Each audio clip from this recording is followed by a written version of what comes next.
Hey everyone, my name is Shanice and welcome back to my channel. Today I am going to go through my TBR for all of the short story collections that I plan on reading this year. I have once again picked one collection per month, so I'll be getting through at least 12 short story collections this year. Of course, we are in January, so I already finished one of them, and that is a winter book by Tove Jansson. And this was published in 2006, but it includes 13 stories that were from a 1968 book called The Sculptor's Daughter and 7 other stories that were written from 1971 to 1996. This features an introduction by Ali Smith, which is a must read. And just to give a shout out to the translators, because there were several of them. Translators include Sylvester Mazzarella, David McDuff, and Kingsley Hart. This was of course translated from the Swedish to the English. All of the pieces in this book do feature winter in some way, the snow, nature. They're very delicate and simple. Lots of them in the beginning feature the perspective of children, largely based on Tove Jansson herself. Actually, all of the stories here are autobiographical, and the later stories feature the perspective of older folks coming to terms with their age, with what they can and can't cope with. The holiday months that are described in the beginning are not a possibility anymore for the older folks because of their age and because of their changed interests. So yeah, a quiet collection here, but full of truths and pretty heartwarming, and just showcases the cycle of life. And for the month of February, I am just 24 pages into it, but it is excellent so far, and it's called Moldy Strawberries by Caio Fernando Abreu.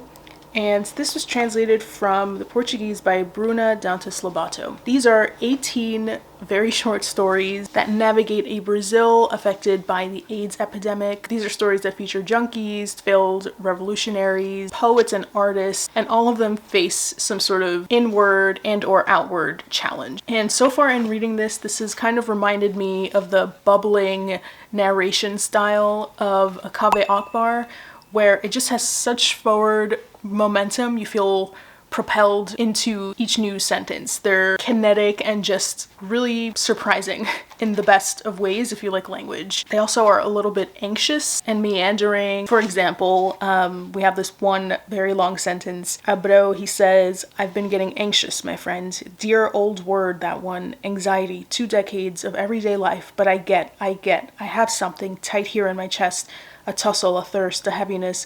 Oh, don't start with these stories of we betray all our ideals. I've never had any fucking ideals of any kind. I just wanted to save what's mine. What an egocentric, elitist, capitalist thing to do. I just wanted to be happy, dumb, fat, ignorant, and totally happy, man."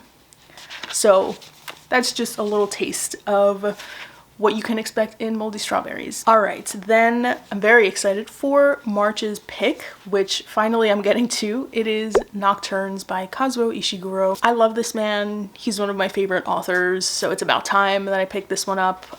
So here we get 5 short stories about music and musicians at the closing of the day. And at the heart of each story is a protagonist who is an artist, a musician in some way, with unfulfilled potential, and of course, regret. All of the stories are told from unreliable male narrators and are written in first person, and I'm sure there's going to be some deceptively simple but really penetrating sentences here, as all Ishiguro's works feature. I just have very high hopes for this. I feel like this is definitely going to be a 5-star read for me. Then for the month of April, I'm choosing Things We Lost in the Fire by Mariana Enriquez, and this was translated by Megan McDowell, of course. I think she has translated all, if not most, of this author's works. On the back here, it says that these stories crackle with sophisticated weirdness, which sounds fantastic.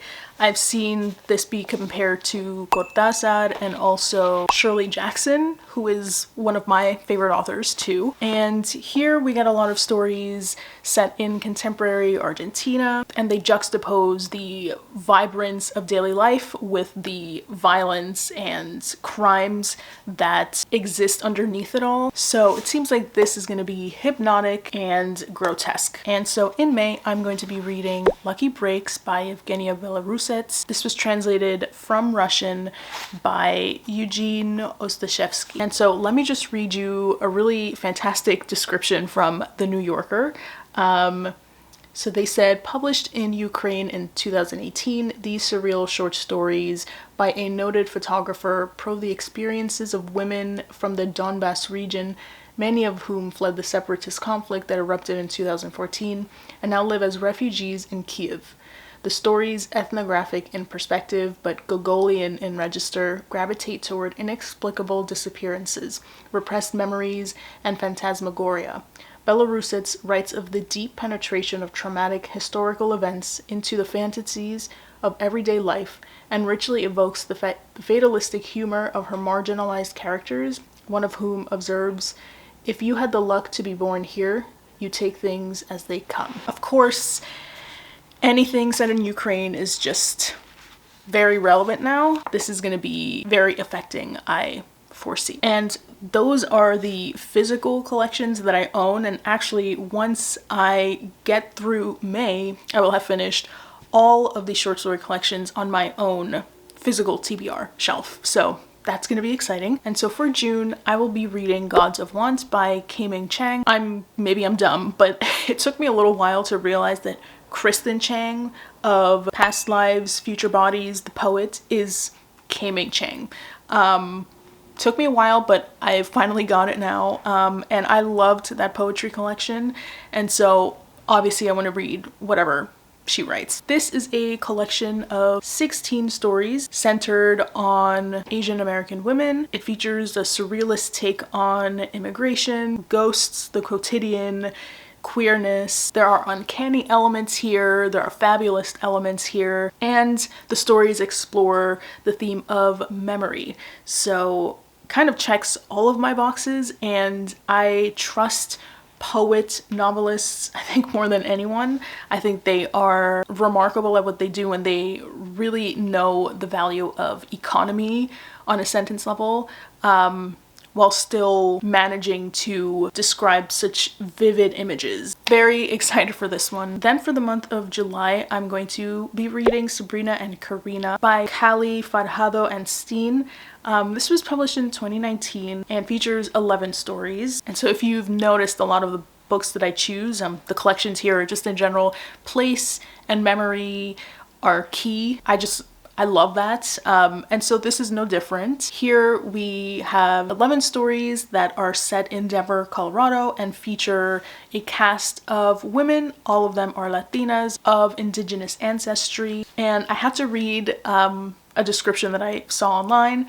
It says, a moving narrative of unrelenting feminine power and an exploration of the universal experiences of abandonment, heritage, and an eternal sense of home. This was a National Book Award finalist. I'm just happy to finally be getting to it because I've heard nothing but astounding things about it. And of course, I love to support any Latina writer. And so for the month of August, I'm choosing Neighbors by Diane Oliver. Now, sadly, this collection has been published posthumously. Diane Oliver actually tragically died in 1966 at the age of 22, and she wrote a lot about the Black experience in the 1950s in the US. This is the first and only collection written by Diane Oliver that has been published. Lucky us that now we get 14 stories.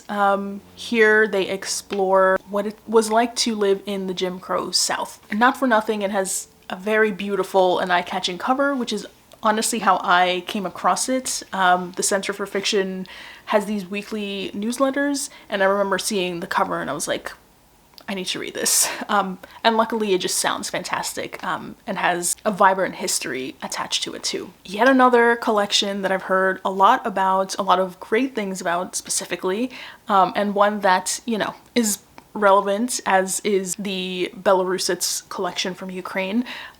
This is Her First Palestinian by Said Dibi, and what I know about this is that it has 9 stories and it features Palestinian Canadians navigating their life in Canada. So I don't know too much about it, but again, place is important, identity is important, and I just love reading diasporic stories from countries that maybe you wouldn't expect. Often I think people think immigration and they think the US, but of course every country has its own types and waves of immigration. Very interesting, and I feel like funny too. I've heard some things about it being comedic as well as heavy in some parts. So I made a mistake. I said previously that the collections that I chose through May were the ones that I physically owned, and the rest were going to be, you know, ones that I borrowed or just new discoveries for me. Actually, I forgot about the next month's title, which I do own.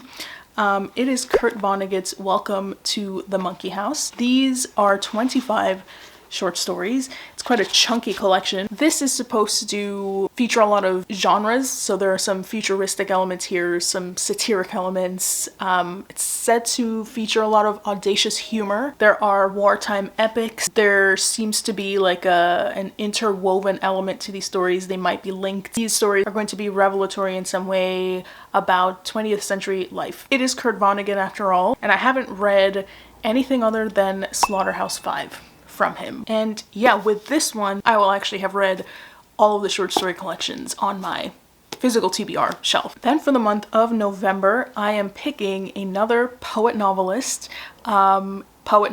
short fiction writer. This is called Coexistence, and it's by Billy Ray Belcourt.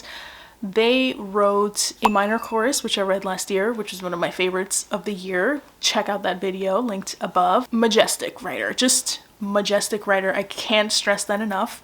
So of course I'm gonna have to read this collection. It features indigenous characters. Belcourt writes about what they know and who they are, and we travel with them as they explore loneliness and love. There's a philosophical underpinning to everything that Belcourt writes, and according to the blurb, the collection is buoyed by the complex relationship between aesthetics and ethics. So yeah, that sounds exactly like what I expect a Belcourt short story collection to be. Very intellectually rich, poetic, and culturally insightful. And lastly, for the month of December, I am going to be reading Miss Kim Knows by Cho Nam-ju, and this was translated from Korean by Jamie Chang. And this features 8 stories, which feature a self-critical, self-reflexive element to them, which I'm a sucker for. I do love, if it's not meta fiction, just anything that is commenting on itself, its form, anything like that. I love. Here we get stories from the perspectives of 8 Korean women from their teens to their 80s. So a wide age range, kind of like a winter book. I read it and I can't even remember. And so these stories each are specific to Korean society, but of course can be seen on the macro level, and I think explore challenges and injustices that women the world over also face. This is the same author who wrote Kim Ji-young, born 1982, which I have not read, but another cover that has always grabbed my attention. I don't know, let's see if I fare well with this collection. Let's see if I just feel more excited to pick up that book. So those are all the collections that I'll be reading this year. Of course, it is February, so most likely by the time I post this video, I've already finished 2 of them. Yeah, I'm really happy with the range. I think we get a little bit of everything in terms of genre, in terms of tone also. Not everything is going to be too heavy for me. And also there seemed to be a good representation of different groups of people, which I always love because, you know, I don't always just want to read things that I identify with or I can recognize. I like reading from as many perspectives as I can. And also I think there's just going to be a great representation of fantastic writing. Have high hopes for all of these titles. So yeah, thank you so much for watching, and please let me know down below what collections you are getting excited to read this year. Have you read any of the ones that I've mentioned? Are you planning on reading some of them? Let me know down below, and don't forget to like and subscribe, and I will see you all next time. Bye.